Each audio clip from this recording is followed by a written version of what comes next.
ورسوله الكريم أما بعد فيا أيها المسلمون قال الله تعالى في كلامه المجيد أعوذ بالله من الشيطان الرجيم بسم الله الرحمن الرحيم اقترب للناس حسابهم وهم في غفلة معرضون قال الله تعالى في كلامه المجيد إن وعد الله الحق فلا تغرنكم الحياة الدنيا ولا يغرنكم بالله الغرور قال رسول الله صلى الله عليه وسلم أكثر ذكر هذه من لذات الموعود সম্মানিত উপস্থিতি, প্রশংসা আল্লাহর জন্য যিনি আমাদেরকে এখনো সুযোগ দিয়েছেন তার দরবারে পরিপূর্ণ আত্মসমর্পণ করার সুযোগ দিয়েছেন, যিনি এখনো পর্যন্ত আমাদের জীবনের গুনাহ খাতাগুলো মাফ করার সুযোগ, আমাদের জীবনের ভুল ত্রুটিগুলো থেকে বার হয়ে আসার সুযোগ দিয়েছেন। তার দরবারে আমরা শুকরিয়া আদায় করি, সকলে বলি আলহামদুলিল্লাহ। দরুদ ও সালাম বর্ষিত হোক সেই প্রিয় রাসূলের প্রতি, যিনি তার উম্মাহকে বারবার বিভিন্ন অ্যাঙ্গেল থেকে বিভিন্ন পন্থায় মানুষের প্রকৃত সফলতার দিকে ঠেলে দিয়েছেন। বিভিন্ন সময় বিভিন্ন কায়দায় তিনি বারবার তার উম্মাহকে প্রকৃত সফলতার জীবন সম্পর্কে সতর্ক করেছেন।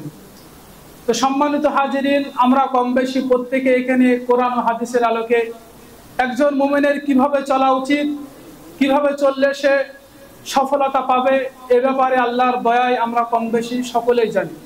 তবুও মানুষের ফিতরাতগত বৈশিষ্ট্য হচ্ছে সৃষ্টিগতভাবে দুনিয়ার প্রতি আমাদেরকে ঝোঁক দিয়ে, ভালোবাসা দিয়ে, লালসা দিয়ে আমাদেরকে সৃষ্টি করা হয়েছে। এরপর আল্লাহ সুবহানাহু ওয়া তাআলা তার হুকুম হাকাম আমাদের জানিয়েছেন যাতে করে আমরা আমাদের ব্যক্তিগত উদ্যোগে আল্লাহ সুবহানাহু ওয়া তাআলার দয়ার মাধ্যম দিয়ে আমাদের সেই লালসা দুনিয়ামুখী চেতনা থেকে ফিরে আখিরাতমুখী জীবন যাপন করি এবং তারপর তার দয়ার জান্নাতে যেতে পারি।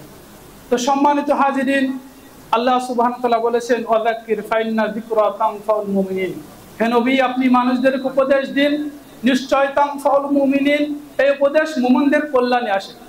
সুতরাং আমরাও আল্লাহ সুবহানাহু ওয়া তাআলার দয়ায় হয়তোবা কিছু কথা আমরা শুনবো এবং একই কথা, যে কথাগুলো আমরা হয়তো পূর্বেও বহুবার শুনেছি, এই শোনার কারণে যাতে করে আমাদের ঈমানটা বাড়ে, যাতে করে দুনিয়ার অনেক ফিতনা, অতিরিক্ত লালসা, দুনিয়াবী ব্যস্ততা থেকে ফিরে এসে আমরা আল্লাহ সুবহানাহু ওয়া তাআলার দেওয়া আদেশ ও নিষেধ অনুযায়ী নিজেদের জীবনগুলো যাতে করে সাজাতে পারি।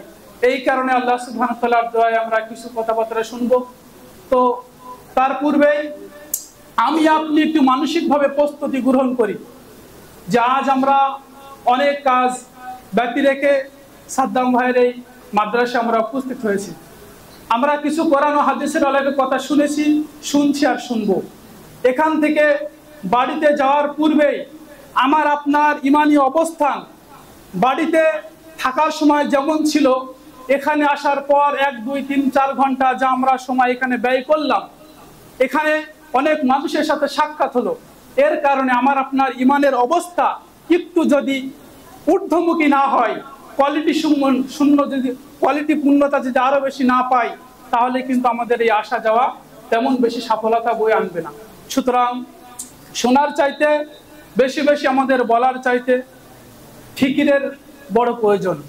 কারণ ইউটিউবের মাধ্যম দিয়ে বিভিন্ন পন্থায় আমরা কোরআনের আয়াত ও হাদিস আমাদের কর্ণপাত হচ্ছে, কিন্তু সেই কথাগুলো আমাদের হৃদয় পর্যন্ত পৌঁছাচ্ছে না, যার কারণে আমাদের জীবনের কোনো পরিবর্তনও ঘটছে না।